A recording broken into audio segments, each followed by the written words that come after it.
क्या आप जानते हैं, राजस्थान की तपती रेत के बीच एक ऐसा गांव है जिसे एक ही रात में सैकड़ों लोग छोड़कर चले गए और फिर कभी लौटकर नहीं आए। कहते हैं, आज भी वहां रात होते ही कुछ अनजाना जाग उठता है। क्या यह सिर्फ एक कहानी है, या इस गांव की रेत में सच में छुपा है एक ऐसा रहस्य जिसे वक्त भी मिटा नहीं पाया? आज हम आपको लेकर चलेंगे भारत के सबसे रहस्यमय और भूतिया गांव कुलधारा की गहराइयों में। तो तैयार हो जाइए एक ऐसे सफर के लिए जहां इतिहास, श्राप और डर सब एक साथ मिलते हैं। दोस्तों, आज भले ही कुलधारा गांव पूरी तरह से वीरान हो, पर यह हमेशा से ऐसा नहीं था। कभी यह राजस्थान का सबसे समृद्ध और बुद्धिमान गांव हुआ करता था, जहां पल्लीवाल ब्राह्मणों का राज था, जो अपने ज्ञान, कला और विज्ञान के लिए पूरे क्षेत्र में मशहूर थे। कुलधारा और उसके आसपास के 84 गांव पानी के सूझबूझ भरे तालाबों और नालों से घिरे हुए थे। सोचिए, रेगिस्तान में भी उन्होंने ऐसी व्यवस्था बनाई थी कि पानी कभी खत्म नहीं हुआ। खेती फल फूल रही थी, लोग खुशहाल थे, और कुलधारा एक छोटे से स्वर्ग की तरह बसता था। पर किस्मत ने कुछ और ही लिखा था। सब कुछ बदल गया जब जैसलमेर के दीवान सलीम सिंह की नजर कुलधारा पर पड़ी। सलीम सिंह एक अत्याचारी और लालची शासक, जो अपनी ताकत का गलत इस्तेमाल करने से कभी नहीं डरता था। उसने गांव के प्रधान की सुंदर बेटी पर नजर डाली और धमकी दी कि वो उसे जबरदस्ती शादी करेगा। उस पल पूरा गांव दोहरे रास्ते पर खड़ा हो गया। एक ओर थी उनकी बेटी की इज्जत, और दूसरी ओर दीवान का अत्याचार। अब सवाल यह था, क्या वो झुकेंगे या अपने स्वाभिमान की रक्षा करेंगे? और फिर जो हुआ वो इतिहास बन गया। कुलधारा के पल्लीवाल ब्राह्मणों ने एक ही रात में पूरा गांव छोड़ दिया। घर, खेत, मंदिर, सब कुछ ऐसे खाली कर गए जैसे वहां कभी कोई रहा ही नहीं हो। अगली सुबह जब सूरज उगा तो बस सन्नाटा था, धूल थी और रहस्य।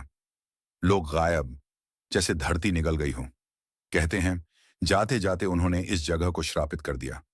एक श्राप कि जो भी यहां वापस लौटेगा उसका अंत भयानक होगा। और तब से कोई यहां बसने की हिम्मत नहीं कर पाया। रात को यहां से अजीब आवाजें, चलती परछाइयां, और कुछ लोग तो कहते हैं उन्होंने भूतिया साए भी देखे हैं। पर सवाल यह है, क्या ये सब सच है, या फिर कोई और रहस्य छिपा है इस वीराने के पीछे? कुछ विद्वान कहते हैं कुलधारा का खाली होना किसी श्राप का नहीं, बल्कि एक भयानक भूकंप का नतीजा था। शायद उसी हादसे में तालाब सूख गए और लोगों को गांव छोड़ना पड़ा। दूसरे कहते हैं यह सब राजनीतिक अत्याचार का परिणाम था। दीवान सलीम सिंह सिर्फ जबरदस्ती शादी नहीं चाहता था, वो अन्यायपूर्ण टैक्स और दबाव भी डालता था। धीरे धीरे लोगों का जीना दूभर हो गया और उन्होंने तय किया, इज्जत के साथ जाना बेहतर है झुककर जीने से। अब वैज्ञानिक और शोधकर्ता कहते हैं कि यह कोई भूतिया कहानी नहीं, बल्कि प्राकृतिक और सामाजिक घटनाओं का मेल है। पर चाहे जो भी हो, यह गांव आज भी एक डरावनी खामोशी में डूबा रहता है। कई लोगों ने यहां रात में फुसफुसाहटें सुनी हैं, कुछ ने चलती परछाइयां देखी हैं। कुछ कहते हैं जब हवा चलती है तो ऐसा लगता है जैसे कोई पुकार रहा हो, वापस मत आना। आज कुलधारा को दुनिया के सबसे रहस्यमय गांवों में गिना जाता है। रात के बाद यहां कोई नहीं ठहरता। प्रशासन ने भी आदेश दिया है कि शाम के बाद गांव खाली कर दिया जाए। क्यों? क्या प्रशासन भी उस अदृश्य शक्ति को महसूस करता है, या फिर यह सिर्फ लोगों के डर की एक कहानी है? कुलधारा की असली विरासत उसके मंदिरों और स्थापत्य कला में है। शिवजी का प्राचीन मंदिर आज भी खड़ा है, जो पल्लीवाल ब्राह्मणों के गौरव और श्रद्धा की याद दिलाता है। हर टूटी दीवार, हर सुनसान गली एक कहानी कहती है, उन लोगों की जिन्होंने सम्मान के लिए सब कुछ खो दिया। तो दोस्तों, क्या आप हिम्मत करेंगे कुलधारा में एक रात गुजारने की? क्या यह गांव सच में श्रापित है, या बस इतिहास का एक रहस्यमय धोखा? अपनी राय नीचे कमेंट में जरूर बताएं।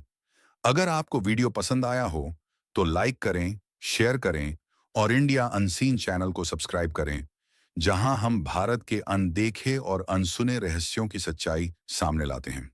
अगली वीडियो में हम लेकर चलेंगे आपको भानगढ़ किले के रहस्यों की ओर, जहां डर और रोमांच हर कदम पर आपका इंतजार कर रहे हैं। तब तक के लिए जय हिंद, जय भारत।